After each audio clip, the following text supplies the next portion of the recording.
सबसे पहले तो मैं अपना जितने भी हमारे दर्शक हैं या जो भी यहाँ हमें इसको फॉलो कर रहे हैं,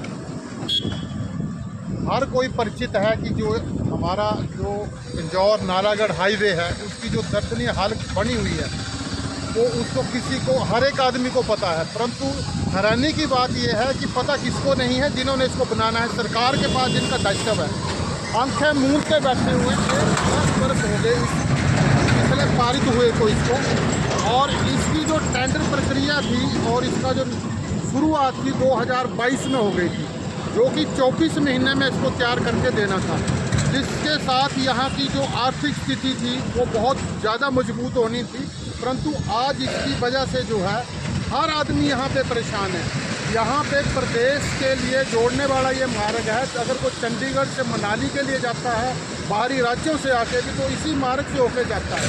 जब इसकी दर्शनीय हालत देख के जो है तो प्रदेश की तो छवि खराब हो ही रही है, परंतु जो देश का जिस विभाग के अधीन ये मार्ग आता है उसकी छवि भी जो है यहाँ को देख के एक पोल खुल रही है।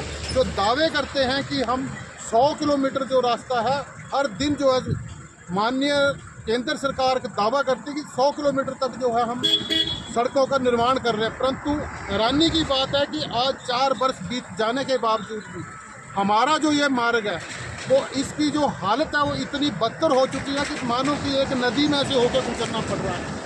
जितने भी यहाँ पे जो सड़क है वो सड़क ना रहकर एक जो है नाला बन चुका है, जबकि हमारी यहाँ पे बालक नदी जो है पीछे है, वहाँ से तो आदमी निकल के आ जाता है, परंतु जैसे ही प्रवेश द्वार के अंदर आता है तो ऐसे लगता है मानो कि एक नदी में से होकर गुजरना पड़ रहा है।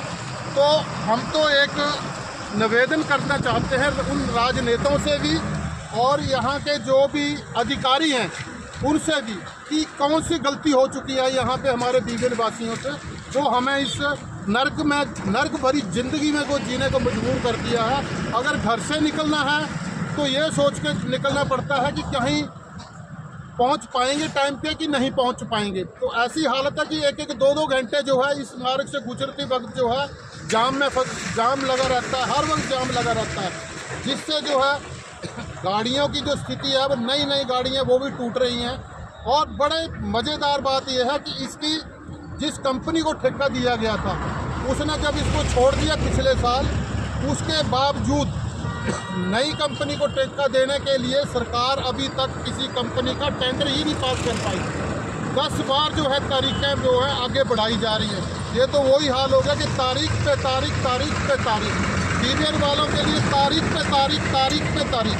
सबसे ज़्यादा रेवेन्यू देने वाला हमारा ये क्षेत्र, सबसे ज़्यादा पूरे भारतवर्ष के लोग यहाँ रहने वाले, और सबसे ज़्यादा जो है यहाँ पे लोगों को रोज़गार मिला हुआ है। अगर नहीं मिला उनको तो यहाँ पे रहने के लिए, चलने के लिए सड़कें जो मुख्य धारा होती हैं उससे हम अछूते हैं।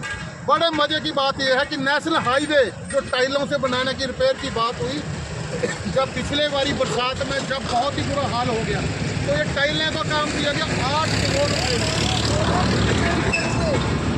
8 करोड़ रुपया खर्च किया गया, लोगों द्वारा दिया गया टैक्स के पैसे को यहाँ पे किस तरह से दोनों हाथों से लूटा जा रहा है वो आप सामने देख सकते हैं। और ये टाइलें तो है ही नहीं, तो क्या हाल होगा। और घाट जम गई, जहाँ से जगह है लोगों के घर उजाड़ने के बाद जो जगह ले दी गई, आज उसका ये हालत है कि पूरे के पूरे आप देख सकते हैं कि घास जम चुका है। कहीं पे भी जो है पता नहीं लग रहा है कि यहाँ पे कहीं पे भी नेशनल हाईवे का काम हो रहा है। तो मेरा तो ये कि हमारा तो एक ही कहना है कि अभी भी जाओ, क्यों हमारे को उजाड़ने पे लगे हुए। हमारा औद्योगिक क्षेत्र उजाड़ने पे हो चुका है। बड़े बड़े उद्योगपति यहाँ स्थापित हैं, जिनमें उनको अपने उद्योगों तक पहुँचने में दिक्कत होती है। हमारे यहाँ के जो निवासी हैं उनको थोड़ी सी भी किसी भी चीज़ की ज़रूरत, चाहे चिकित्सा की सुविधा लेनी हो तो उनका पास में पड़ता 25 किलोमीटर हमारा चंडीगढ़ है।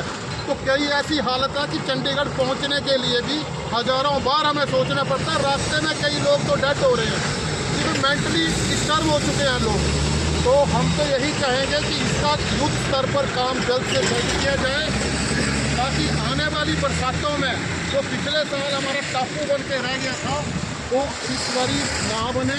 यही हम अब मांग करते हैं। और कहीं ना कहीं इसमें केंद्र की दानशीलता भी सामने आ रही है। केंद्र सरकार का ही तो निर्बल रवैया है, इसमें हम केंद्र सरकार के अधीन है, तो ये केंद्र सरकार का ही कार्य है, उनका ही प्रोजेक्ट है। बड़ी हैरानी की बात है कि इतना बावजूद इतना सब कुछ यहाँ से केंद्र सरकार को भी कहीं ऐसा तो नहीं कि ये चुनावों तक खींचा जाए।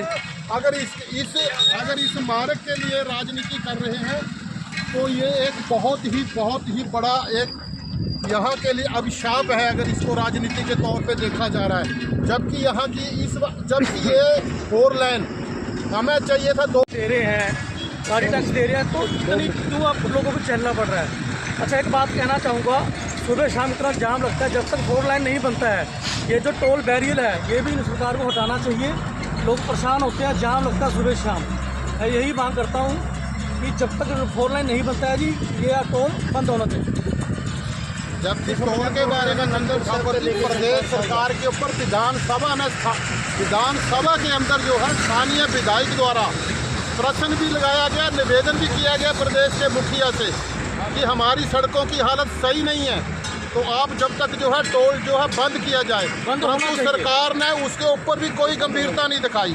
बड़े हैरानी की बात है, क्यों बीबीएन के साथ जो है सौतेला व्यवहार जो है किया जाए। कोई भी मार्ग ऐसा नहीं है कि जिसके ऊपर से कोई व्यक्ति पैदल निकल पाए या गाड़ी लेके निकल पाए, ऐसी हालत हो चुकी है। बत्ती का सत्यानाश कर दिया है जी। यही कहना चाहूँगा कि टोल बंद होना चाहिए। अच्छा बोल रहे हैं,